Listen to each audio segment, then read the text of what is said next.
తర్వాత మన కార్యక్రమం గురించి మాట్లాడే వ్యక్తి డాక్టర్ మధుసూదన్ రెడ్డి గారు. సార్ ఎమర్జెన్సీ ఉంది, నేను పోవాలి, ఓపీ ఆపరేషన్ ఉంది అంటే లాస్ట్ యాక్చువల్లీ సార్ చివరిగా మాట్లాడాలి. ఒక వ్యక్తి జీవితంలో వ్యక్తిగతమైనటువంటి అవసరాలతో పాటు కుటుంబ బాధ్యతలతో పాటు సామాజిక బాధ్యత కూడా ఉంటుంది. వ్యక్తిగత జీవితము, కుటుంబ జీవితము, సామాజిక జీవితాన్ని బ్యాలెన్స్ చేస్తూ సమాజంలో మనకు రెండు రకాల అవకాశాలు ఉంటాయి జీవించడానికి. ఒకటి, ఈ సమాజంలో మునిగి సర్దుబాటు చేసుకొని రాజీ పడుతూ జీవించడం రోజు చేస్తూ, అలా కాకుండా సమాజంలోని లోపాలను, సమాజంలోని రకరకాలైనటువంటి అనర్థాలను ప్రశ్నిస్తూ సమాజాన్ని సంస్కరిస్తూ తన జీవితాన్ని గడపడంలోనే మనిషి యొక్క జీవితానికి సార్థకత ఉంటుంది. మన సమయము, మన డబ్బు, మన శక్తిలో కొంత భాగం సమాజంతో మన అనుసంధానం కాకపోతే మన మనసులో ఎప్పుడూ కాలేం. వ్యక్తి అంటే వ్యక్తికి ఒక తత్వం ఉంటుంది, దాన్నే వ్యక్తిత్వం అంటారు. వ్యక్తిత్వం అట్లనే ఏర్పడుతుంది, స్వార్థపరమైనటువంటి జీవితంలో ఏర్పడదు. నా జీవితంలో నేను చూసినటువంటి ఒక పరిపూర్ణమైనటువంటి మనిషి పూర్తిగా మనిషిని ప్రేమిస్తూ, ప్రకృతిని ప్రేమిస్తూ, బాధ్యతాయుతంగా వైద్య వృత్తిలోనే కాకుండా సమాజంలో కూడా ఎక్కడ ఏ తప్పు జరిగినా, ఏ అన్యాయం జరిగినా, ఏ అవినీతి జరిగినా దానికి స్పందిస్తూ మాలాంటి వాళ్ళకి ఎంతో మందికి ప్రేరణ ఇస్తూ మమ్మల్ని నడిపిస్తూ ముందుకు వెళ్తున్నటువంటి వ్యక్తి డాక్టర్ మధుసూదన్ రెడ్డి గారు. సార్ని మన కళాశాల గురించి ఏ ప్రోగ్రామ్ ఉన్నా వస్తాడు సార్, సాధారణంగా మాట్లాడవలసిందిగా యాజమాన్యం నుంచి నేను కోరుతా ఉన్నాను సార్. Welcome sir.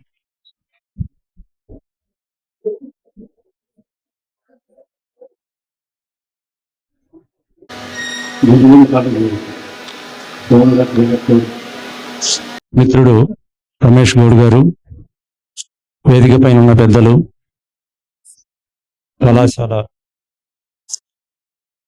కళాశాల అధ్యాపక వర్గం, విద్యార్థులు, మీ అందరికీ ఈ సందర్భంగా అభినందనలు తెలియజేస్తున్నాను.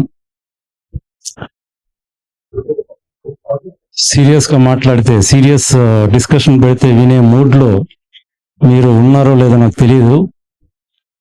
మిమ్మల్ని క్లియర్గా చూడడానికేమో ఎదురుగా ఫ్లడ్ లైట్లు వేసినారు,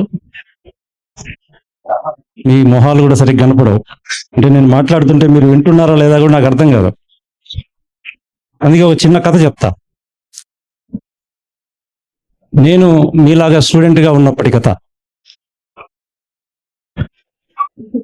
మాకు ఫస్ట్ ఇయర్లో మెడిసిన్ సీట్ వచ్చిన తర్వాత ఫస్ట్ ఇయర్లో అనాటమీ ఉంటుంది. అనాటమీ అంటే హ్యూమన్ బాడీ యొక్క స్ట్రక్చర్ని అర్థం చేసుకునేటువంటి సైన్స్. ఆ అనాటమీ అర్థం కావడానికి మమ్మల్ని ఒక డిసెక్షన్ హాల్, ఒక పెద్ద హాల్లో ఒక 10 డెడ్ బాడీస్ పడేసి మెడికల్ స్టూడెంట్స్ అందరినీ గ్రూపులుగా డివైడ్ చేసి ఒక్కొక్క బాడీకి ఒక్కొక్క గ్రూప్ని ఇస్తారు. ఆ బాడీని డిసెక్ట్ చేసి హ్యూమన్ బాడీ యొక్క స్ట్రక్చర్ని అర్థం చేసుకోవాలి. ఆ గ్రూప్లో ఒక స్టూడెంట్ డిసెక్షన్ ఎట్లా చేయాలా అనేటువంటి మాన్యువల్ ఒకటి ఉంటుంది. ఆ మాన్యువల్ ఒక స్టూడెంట్ చదువుతుంటే ఇంకో స్టూడెంట్ డిసెక్షన్ చేస్తుంటాడు. మా సీనియర్ ఒకతను ఒక చిన్న పల్లెటూరు నుంచి వచ్చినాడు, తెలుగు మీడియంలో చదువుకున్నాడు. డాక్టర్ కావాలంటే ఇంటర్లో కష్టపడి చదివితే ఎంబీబీఎస్ సీట్ వచ్చింది. ఇంగ్లీష్ రాదు. అతనికి మాన్యువల్ ఇచ్చి చదువుకున్నారు.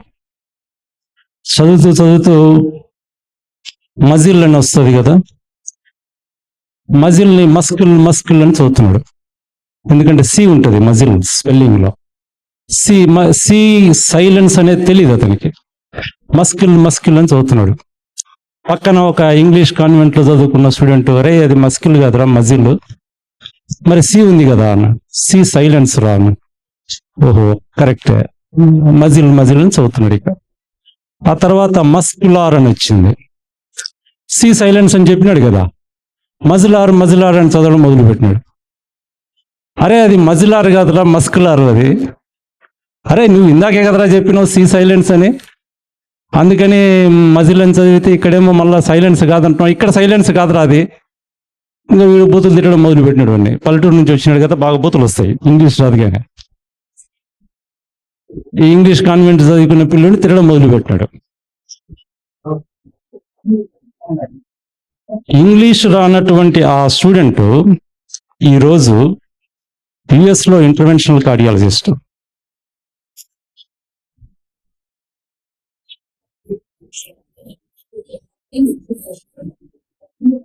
ఇంకో కథ చెప్తా. ఒక సర్కస్ లో జంతువులు ఉంటాయి కదా, ఒక చిన్న ఏనుగును పట్టుకొచ్చినారు సర్కస్ యాజమాన్యం. పట్టుకొచ్చి ఒక చిన్న గుంజకు ఒక సన్నటి తాడుతో కట్టేసినారు. రోజు దాన్ని అక్కడే కట్టేసేవాళ్ళు. మెల్లగా పెరిగి పెద్దగా అయింది. పెద్దగా అయిన తర్వాత, చాలా పెద్ద ఏనుగు అయిన తర్వాత కూడా ఆ సన్నటి గుంజకు సన్నటి తాడుతో కట్టేసేవాళ్ళు. ఆ ఏనుగు ఆ తాడును తెంచుకోకుండా అట్లాగే ఉండేది. ఒకడికి డౌట్ వచ్చింది, ఆ సర్కస్లో పనిచేసేవాడికి, అన్నా ఈ ఏనుగు ఆ తాడు అసలు ఇట్లా గుంజితే తెగిపోతుంది తాడు, అది ఎందుకు అట్లా ఉంటుందంటే, చిన్నప్పటి నుంచి ఆ ఏనుగు చిన్న పిల్లగా ఉన్నప్పుడు ఆ ఏనుగును ఆ తాడుతో కట్టేసినారు. ఈ తాడు నన్ను ఆపేస్తుంది అనేటువంటి ఒక పర్సెప్షన్ ఆ ఏనుగుకు డెవలప్ అయింది. అందువల్ల పెద్ద అయిన తర్వాత కూడా అది అట్లాగే, ఈ తాడుతో నన్ను కట్టేసినారు, ఈ తాడును నేను తెలుసుకోలేను అనేటువంటిది దాని బుర్రలో ఫిక్స్ అయిపోయింది. అందుకని అది అట్లాగే ఉండిపోయింది. ఇట్లా ఫిక్స్ కావడం అనేది ఒక ఏనుక్కే కాదు, మనందరికీ ఉంటుంది. దీన్నే సైకాలజీలో రియాలిటీ డిస్టార్షన్ ఫీల్డ్ అంటారు.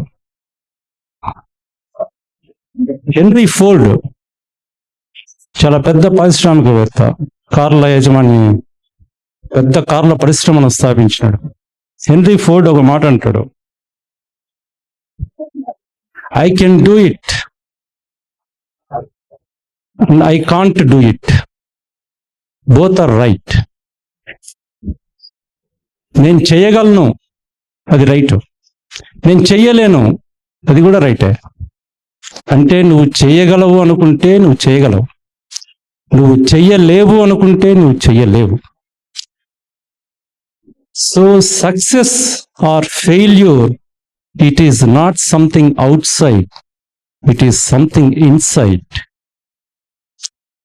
Weather you fail or whether you succeed, it is directly connected to your thoughts, not to outside sources. నేను ఇందాక చెప్పినట్టు 2 ఎగ్జాంపుల్స్లో కూడా ఇంగ్లీష్ ఏమాత్రం రానటువంటి ఒక స్టూడెంట్ అమెరికాలో ఒక ఇంటర్వెన్షనల్ కార్డియాలజిస్ట్ను కావాలని కలగన్నాడు, అవుతానని నమ్మినాడు, అయినాడు. ఒక చిన్న ఏనుగు ఒక తాడు కట్టేస్తే దీన్ని తెంచుకోలేను అనేది మైండ్లో ఫిక్స్ అయింది. చాలా పెద్దగా అయిన తర్వాత కూడా అసలు దాని బలం ముందు ఏమాత్రం నిలబడలేనటువంటి తాడుకు నేను తెంచుకోలేను అనేది ఫిక్స్ అయిపోయింది. అది దానికి అట్లాగే నిలబడిపోయింది. ఇది reality distortion field. Steve jobs గురించి మీకు చాలా మందికి తెలిసే ఉంటుంది. ఐఫోన్ సిఇఓ, ఒకప్పటి సిఇఓ. ఐఫోను ఒక చిన్న రూమ్లో మొదలైన కంపెనీ. ఒక చిన్న రూమ్లో ఒక 5-6 మంది కలిసి చిన్నగా స్టార్ట్ చేసుకున్నటువంటి కంపెనీ.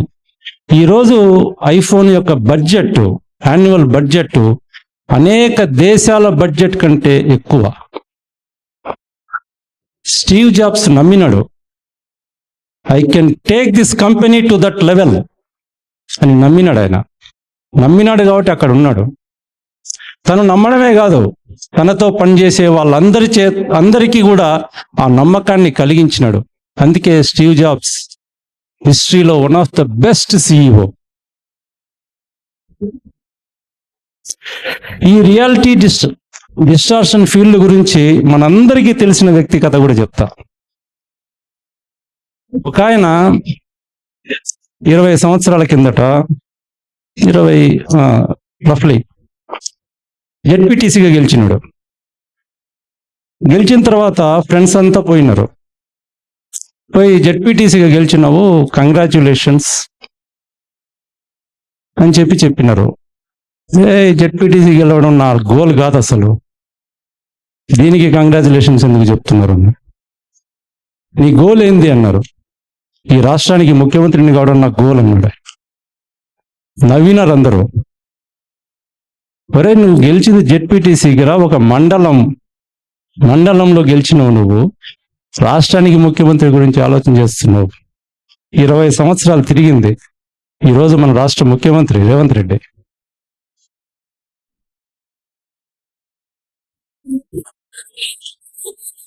ఇది రియాలిటీ డిస్టార్షన్ ఫీల్డ్.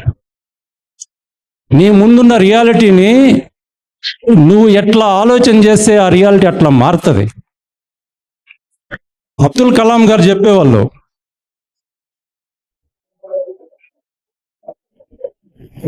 కళలు కనండి అని. రాత్రిపూట కళ్ళ కనమని చెప్పలేనా, పగటిపూట కళ్ళ కనమన్నాడు. మన పెద్దలు చెప్పేవాళ్ళు పగటి కళ్ళ కనద్దురా అని. కానీ అబ్దుల్ కలాం గారు పగటి కళలు కనండి అని చెప్పినాడు. అయితే పగటి కళలు కనడంతో ఆగమని చెప్పలా, ఆ పగటి కళలను నిజం చేసుకోవడానికి పని చేయండి అని చెప్పినాడు. ఆ కళల్ని నిజం చేసుకునేటువంటి శక్తి మీలో ఉంది అని మీరు నమ్మండి, మిమ్మల్ని మీరు నమ్మండి అని చెప్పినాడు. What you believe you are, that is you are. నిన్ను నువ్వు ఏమనుకుంటావో అదే నువ్వు అవుతావు. నీ పక్కనున్నవాడు నీ గురించి అనుకునేది సమస్య కాదు. Let them think what ever they want. That is not the issue.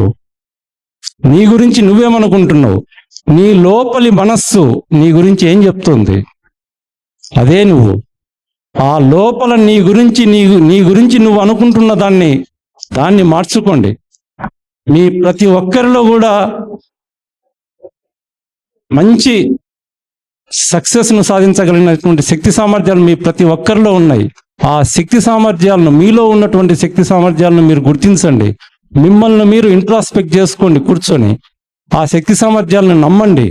మిమ్మల్ని మీరు నమ్మితే ఖచ్చితంగా భవిష్యత్తు మీదే. Thank you.